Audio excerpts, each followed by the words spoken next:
con los expositores internacionales que tengo un gusto de introducir, el doctor Carlos Espinal, director del Consorcio de Salud Global en el Colegio de Salud Pública y Trabajo Social Robert Stempel, médico egresado de la Universidad de Antioquia en Medellín y miembro de la Facultad de Medicina de la Universidad de Nueva York y de la Facultad de Medicina del Estado de Nuevo México.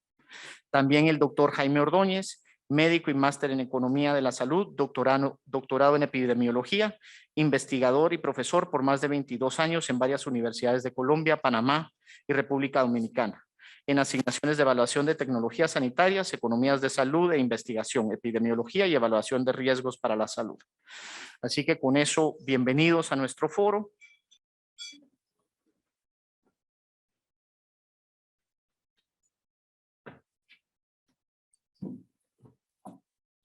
Muchas gracias, Roberto. Entonces ahora le vamos a dar la palabra vía streaming en línea, en vivo, desde Estados Unidos al experto doctor Carlos Espinal. Muchas gracias. Adelante, doctor Espinal. Bueno, muy buenas tardes a todos ustedes. Quiero felicitar a Fundesa y al Ministerio de Salud y a todos los colegas que hacen parte de este foro, en la organización de este foro, por esta importante iniciativa. Ya bien lo expresaron todos, la gran preocupación, el impacto que la COVID-19 nos ha dejado en los programas nacionales de inmunización, en las estructuras de salud y en otros programas de salud pública también muy relevantes. De manera que los felicito nuevamente y creo que este es un comienzo muy importante para las actividades del próximo año y poder realizar todas estas actualizaciones en los calendarios de inmunización. Voy a compartir la pantalla para mi presentación y si me confirman si la están viendo allí y si está en modo de presentación. Entonces, vamos a hablar en estos 20 minutos sobre la importancia y los desafíos de la vacunación en todas las etapas de la vida. Pero antes es muy importante tener presente esta información. Ustedes pueden ver en esta ilustración cómo, de acuerdo con el informe del 2020 de la Organización Mundial de la Salud y la UNICEF, 23 millones de niños dejaron de recibir dosis de vacunas a través de los programas nacionales de inmunización. Y esta es una cifra más elevada, es la cifra más elevada desde el 2019, con un incremento del 3.7 millones de niños más que en el 2019. De estos 23 millones, ojo, este dato es muy importante, 17 millones en el mundo de niños no recibieron ninguna vacuna en el 2020. Y esto muestra la disrupción de los servicios de salud y el grave riesgo a la exposición de enfermedades, inclusive algunas olvidadas, pero como ya lo estamos viendo inclusive en la región del sarampión, de la meningitis, el regreso de la difteria, de la tosferina y el riesgo de polio. Otros 3 niños no recibieron la primera dosis de sarampión y 3.5 millones de niños no recibieron la primera dosis de difteria, tétanos y pertussis.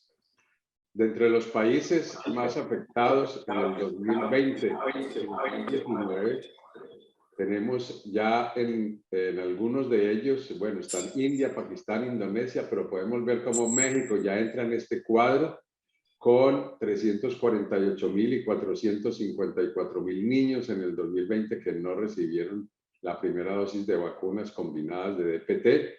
Está también Argentina y está también Venezuela, y ustedes pueden ver las cifras allí. Este es un trabajo multidisciplinario y con la Organización Panamericana de la Salud del análisis de las coberturas de vacunación en la región en el año prepandémico y pandémico, o sea, desde el 2018, 19 y 20. Y ustedes ven cómo en el gráfico de abajo solamente algunos países como Cuba, Costa Rica, Chile y Uruguay pudieron sostener coberturas superiores al 90%.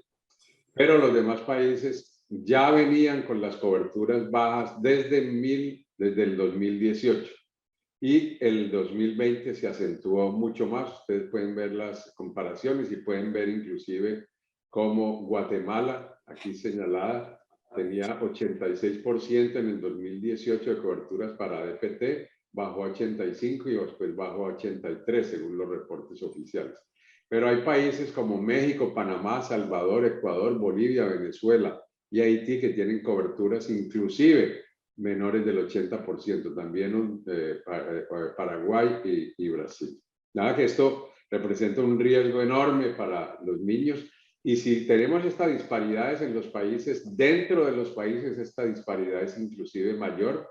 Hay municipalidades que no alcanzan siquiera el 50% de cobertura en el 2019 y en el 2020. ¿Y esto qué representa? Representa entonces un número importantísimo de niños que están sin cubrir, como vemos al final y cómo se va elevando esta curva a medida que progresa el tiempo. Vemos como en el 2019 ya habían 2.188.000 niños en la región de América Latina y el Caribe que no habían terminado sus esquemas de DP3 y de DP3, y en el 2020 esto aumentó a 2.195.000, que son 2.195.000 niños en la región que no están cubiertos en este momento para la dosis tercera de la difteria, tétanos y la pertusis. Como también se mencionó, el impacto de la COVID en los servicios de salud ha sido enorme. Entonces hay un impacto en la capacidad operativa del PAI, porque los programas del PAI también se concentraron únicamente en la vacunación contra COVID. Hay una posible reducción de presupuesto, porque el presupuesto se ha dedicado en muchos países al control de la COVID. Hay una reducción de las coberturas de vacunación, ya la vimos. Hay recursos humanos muy escasos y los que hay han sido concentrados prioritariamente en COVID. Hay una reducción muy importante de la epidemiológica y además esto impacta a los sistemas de reporte, detección temprana de brotes, consolidación a tiempo de la información y en general una debilidad estructural de los sistemas de información y de sistemas de Esto nos ha llevado entonces a tener enfermedades prevenibles con gran potencial de riesgo epidémico como el sarampión, el polio, la difteria, el cólera, meningococo, ustedes los ven en el cuadro de la izquierda, la varicela, influenza, hepatitis A, fiebre amarilla. Todas estas enfermedades están en riesgo potencial de brotes precisamente por estas coberturas. Hay algunas que pueden tener también una reemergencia como el tétanos, el volver a perder la certificación de rubeola, el neumococo, la tosferina está aumentando en algunos países, la hepatitis B y el rotavirus. Y también esta situación ha afectado enormemente todos los planes de eliminación. Y ya tenemos nuevamente en la región, en algunos países, el tétanos del recién nacido, el tétanos neonatal, que para mí es una vergüenza de salud pública tener difteria y tétanos neonatal nuevamente. Perdimos la certificación del sarampión y la estamos recuperando ahora. Las coberturas para la vacuna contra el papilomavirus están muy caídas en general en todos los países y esto ha retardado el proceso y todo el tiempo de eliminación del cáncer cervical. La vacuna contra la tuberculosis, especialmente en niños, ha sido muy afectada y también, como dije anteriormente, la hepatitis B. Nada, que estamos en una situación crítica y por eso les felicito nuevamente por este foro que trata de traer las situaciones tan desastrosas a veces en las que estamos y buscar una coherencia y una participación multisectorial para incrementar las coberturas y poder reducir el impacto tremendo de la COVID-19 en nuestros países. En el polio, por ejemplo, la OPS declaró que la región ha estado libre de polio durante casi 30 años, pero la vigilancia epidemiológica muestra que hay 3 países que están en alto riesgo de tener una importación o aparición de polio. Y ellos son Guatemala, Haití y Venezuela. Esto se debe a las bajas coberturas y a la posibilidad de reinserción del polio y sobre todo del polio salvaje por toda la situación de los migrantes que vienen de otros países, especialmente de África y pasan por todos nuestros países en su camino y trayectoria hacia Estados Unidos. Hay 17 países y territorios de la región con un riesgo medio y hay 24 países con riesgo bajo. pero es increíble que todavía volvamos entonces ya a tener riesgo de exposición y riesgo de reintroducción de polio. El sarampión ya fue mencionado también, no vamos a repetir mucho, vemos que en el 2020 todavía 9 países notificaron 8.726 casos de sarampión, un poco más porque esta actualización es de marzo del 2021, pero tenemos casos en Bolivia, Brasil, Canadá, Chile, Estados Unidos, México, Uruguay, Colombia, Venezuela. Ya pues en las campañas de puesta al día están trabajando y se está disminuyendo este riesgo. Y difteria nos está acompañando nuevamente desde el 2019, pero ustedes pueden ver el informe también de junio del 2021, como Brasil, Haití, República Dominicana y Colombia han reportado casos de difteria por las bajas coberturas que hemos notado. Uno de los problemas que también se mencionó anteriormente es cómo se afecta el valor de la vacunación en salud pública por los movimientos antivacunas y por hoy en día la desconfianza en la vacunación. Como ven, es muy ilustrativa esta foto donde muestran que los rumores venden más que las verdaderas noticias. Y hoy en día el problema de la desconfianza en la vacuna del COVID está afectando también la confianza que se tenía en los programas de inmunización a nivel de la región. Estos factores de desconfianza y renuencia a la vacunación, que todavía no se ha convertido en movimientos antivacunas, pero que si dejamos que esto suceda, pueden convertirse en estos problemas, muestran cómo hay bajos niveles de confianza en la vacuna, en los sistemas de administración y en los programas nacionales. Hay una baja riesgo percibido de enfermedades prevenibles por vacunación, porque la vacunación a veces no se considera necesaria. ¿Quién dice todavía que para qué necesitamos vacunación de polio si el polio está a punto de erradicarse? Y hay barreras relacionadas con el acceso geográfico, con el acceso a las vacunas, la disponibilidad de vacunas y la aceptabilidad de los servicios de salud. Y lo más importante, hay una desinformación en los medios sociales, en el Facebook, en el Instagram, en el Twitter, pero permanente de multiplicación de noticias falsas que lo que hacen es reducir esa confianza en las vacunas y en las instituciones de salud. Por eso, entre todos, tenemos que limpiar nuestro cerebro y llegar a nuevas y novedosas iniciativas que nos permitan trabajar de la mano de la comunidad y de los usuarios de la vacunación y de las autoridades y los políticos con el fin de recuperar uno de los programas más vitales en salud pública, como es la inmunización. En la Agenda 2030 de inmunizaciones hay puntos muy importantes. Ustedes pueden ver en este círculo en rojo cómo esta agenda busca cobertura y equidad, un mundo en que todas las personas de todas las partes y todas las edades tengan acceso a la vacunación. Ya la vacunación no es infantil únicamente, tenemos la vacunación pediátrica, la vacunación del adolescente, la vacunación del adulto, la vacunación de los maternos tan afectada hoy en día, sobre todo los problemas de influenza y la tosferina, además de la vacuna contra el DPT, la difteria, tétanos y tosferina. Y es muy importante este punto, que el programa no debe dejar a nadie atrás, y para eso hay que aumentar el acceso a la vacunación, no solamente a las que vienen, sino a las vacunas que están en uso. Es muy importante garantizar entonces todo el acceso a las inmunizaciones y que la inmunización se considere un bien público y que todas las edades tengan este acceso equitativo.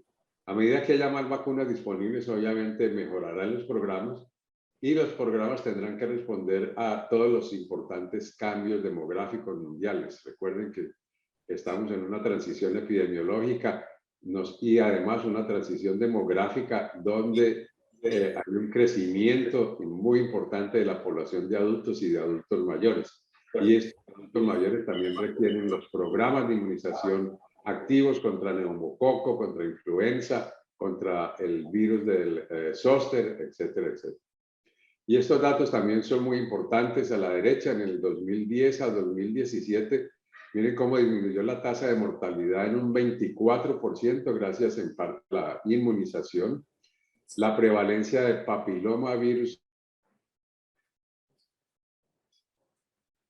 de 13 a 19 años y las lesiones precancerosas en un 51% entre las niñas de 5 a 9 años en las poblaciones que tienen altas coberturas. Y se estima que hasta el 2030 las vacunas ayudarán a evitar 24 millones de personas caigan en la pobreza, que tenemos gente saludable, gente con capacidad de trabajo, etc.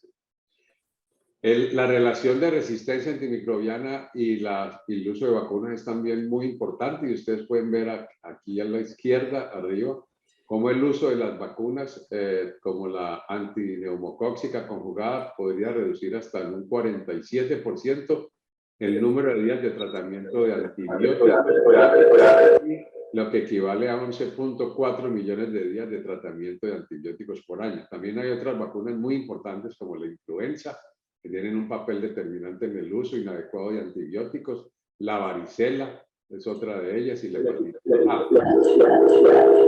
Se estima que entre el 2030 y el 2050, por el cambio climático, podremos tener 60.000 muertes más al año por malaria. Pero ahora vamos a tener ya en disponibilidad una vacuna que está siendo ensayada en África con muy buena protección, especialmente para el Plasmodium falciparum. Y además, en países que han vacunado contra el sarampión, el rédito de la vacunación fue de $76 por cada dólar invertido en vacunación. ¿Verdad? Que el valor de la vacunación está plenamente demostrado. En la agenda en verde ustedes pueden ver con esas estrellitas cómo la inmunización va a tener un papel fundamental en la eliminación y reducción de la pobreza. En el número 3 ustedes ven cómo la vacunación es una de las formas más costo efectivas para salvar vidas. En el 4 ven cómo la inmunización aumenta los logros educativos, ya que tenemos niños sanos y mejoran el desarrollo cognitivo a largo plazo. En el 8 la inmunización promueve la fuerza de trabajo sana y productiva. En el 10 reduce la inequidad, y la inmunización previene enfermedades que afectan los grupos marginados y se vuelve un elemento muy importante para reducir las disparidades en salud. Además, en el número 13, el cambio climático va a tener una relación muy importante con la salud. De hecho, ya lo tiene, pero vacunas como la fiebre amarilla, la malaria, la meningitis y el cólera pueden mitigar este impacto de los brotes ocasionados por el cambio climático. Y vamos a tener unos sistemas de salud más eficaces y seguros centrados en las personas. Muy importante que cada país debe diseñar sus estrategias de puesta al día. ¿Cómo recuperar esas coberturas? De manera que hay muchas formas, y los invito a que en los programas de inmunización actualicen bien esas estrategias, que las estrategias tengan un respaldo inequívoco de los políticos, del gobierno, y un presupuesto adecuado, porque esto va a tener una inversión importante para poder recuperar todas las coberturas. Ustedes ven ahí algunos gráficos sobre la vacunación puesta al día, donde necesitamos vacunas y elementos de trabajo para el puesto al día, personal capacitado con conocimientos y buenas prácticas. Los sistemas de información deben estar al día con buenos reportes o con récords electrónicos, y debe haber una estrategia sostenida y hacia la comunidad para lograr la participación comunitaria en las estrategias de puesta al día y recuperar las coberturas útiles para todos. En conclusión, la pandemia profundizó las brechas de vacunación que ya teníamos. Ustedes ven que todos los países todavía antes de la era prepandémica ya estaban con déficit en las coberturas, con déficit de presupuesto, con déficit de registros y con déficit de vigilancia epidemiológica. El efecto de las coberturas ha sido desigual y ensanchó entonces las brechas de inequidad entre los países y adentro de los países. Las buenas prácticas desarrolladas por algunos países deben ser duplicadas o replicadas en la consecución de la reducción de estas brechas. Muy importante manejar todo este ruido que tenemos de la mala percepción, los mitos y la desinformación sobre la vacuna de COVID y ya sobre las vacunas del programa regular, que está siendo afectado por esta desconfianza y por las dudas que generan en la comunidad. Y enfrentar estos desafíos en un contexto de impacto económico no es fácil y requerirá unos refuerzos muy importantes, disponibilidad de recursos y de capacidad del personal para reducir todas estas inequidades. La pandemia nos debe promover las lecciones aprendidas con la dura realidad del impacto en los servicios de la salud y las inmunizaciones. Debemos continuar, muy importante en estos momentos, con un mejoramiento de los programas epidemiológicos, de vigilancia epidemiológica, para detectar tempranamente los brotes y poder intervenirlos. Imperativo fortalecer la capacidad de respuesta de los programas de vacunación, incrementar los programas de educación en los servicios de salud, en la comunidad y en los médicos sobre los avances en vacunas, para disminuir a través del conocimiento todo el contexto de las dudas y de las malas percepciones. Además, desarrollar las estrategias sostenidas en el tiempo de comunicación. El marketing social que hacemos de la vacunación, siendo tan importante, a veces es muy pobre. Y debemos insistir en un buen marketing social, un buen plan de comunicación que nos permita enganchar la comunidad y volver a que la comunidad crea en los programas de inmunización.